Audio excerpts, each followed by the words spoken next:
আমাদের এই কোষায়াম কেন্দ্রীয় মসজিদটা প্রায় 200 বছর আগের মসজিদ। এই মসজিদে নামাজ পড়লে নাকি নামাজ হবে না, এই কথা আমার সরাসরি কথা বলা হয়। কারণ হচ্ছে এটা নাকি ওয়াকফ দেওয়া হয়নি। এই কথা যখন আমি শুনলাম তখন বললাম যে ওয়াকফ না দিলেও নামাজ হয়। কারণ আমি তো এই মুফতি লেখাপড়া করছি, আমি হাফেজ, কারি, তারপরে মুফতি, এর লেখাপড়া শেষ আমার। আমি তো জানি ইসলামী হুকুম, ইসলামী নিয়ম কোনটা সঠিক আর কোনটা বেঠিক আমি জানি।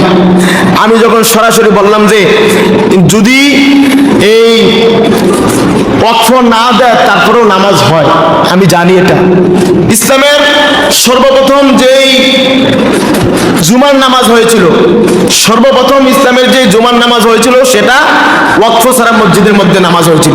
কোথায়?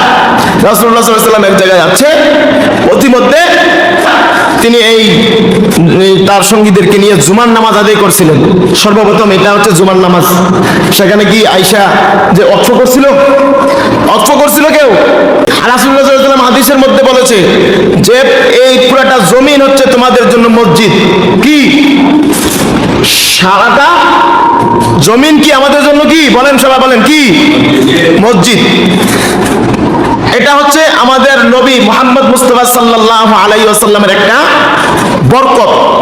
উনি আসার কারণে আল্লাহ তাআলা এই সমগ্র জমিনটাকে আমাদের জন্য মসজিদ বানিয়ে দিয়েছে। ওনার আগে এই নিয়মটা ছিল না। নির্ধারিত স্থানের মধ্যে নামাজ আদায় করতে হইতো, ইবাদত করতে হইতো।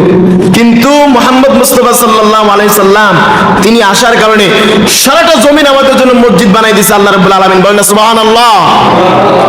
কিন্তু আপনি সব জায়গায় মসজিদে নামাজ পড়তে পারবেন, দুইটা এই জায়গা আপনি নামাজ পড়তে পারবেন না, হারাম। সেটা হচ্ছে, একটা হচ্ছে নাপাক জায়গায়। কোথায়? আপনি যদি টয়লেটের মধ্যে নামাজ পড়েন আপনার নামাজ হবে না, অথবা এখানে যদি নাপাক এই মনে করেন যে ফসরা পায়খানা এরকম কিছু থাকে, আপনি এখানে নামাজ পড়লে আপনার নামাজ হবে না। আরেকটা হচ্ছে কবরের মধ্যে যদি আপনি নামাজ পড়েন আপনার নামাজ হবে না, হারাম। যেই কবরের জায়গা মসজিদ করা হয় এই মসজিদকে ভেঙে ফেলতে হবে, এটা ওয়াজিব। আপনি দুইটা জায়গা নামাজ পড়লে নামাজ হবে না, একটা হচ্ছে নাপাক জায়গা, আরেকটা হচ্ছে কবরের মধ্যে। রাসূলুল্লাহ সাল্লাল্লাহু আলাইহি ওয়াসাল্লাম হুঁশিয়ার করে দিয়েছে, সাবধান করে দিয়েছে, নিষেধ করে দিয়েছে, লা তাসজুদুল কুবুর, তোমরা এই কবরগুলিকে সিজদা করবে না। কবরের জায়গায় মসজিদ তৈরি করা যায় না, হারাম, নিষেধ। তৈরি করে ফেললে আপনি যদি কবরের জায়গায় কবরের মধ্যে যদি মসজিদ তৈরি করেন এটা আপনাকে ভেঙে ফেলতে হবে, এটা আপনার উপরে ওয়াজিব, ভাঙাটা ওয়াজিব।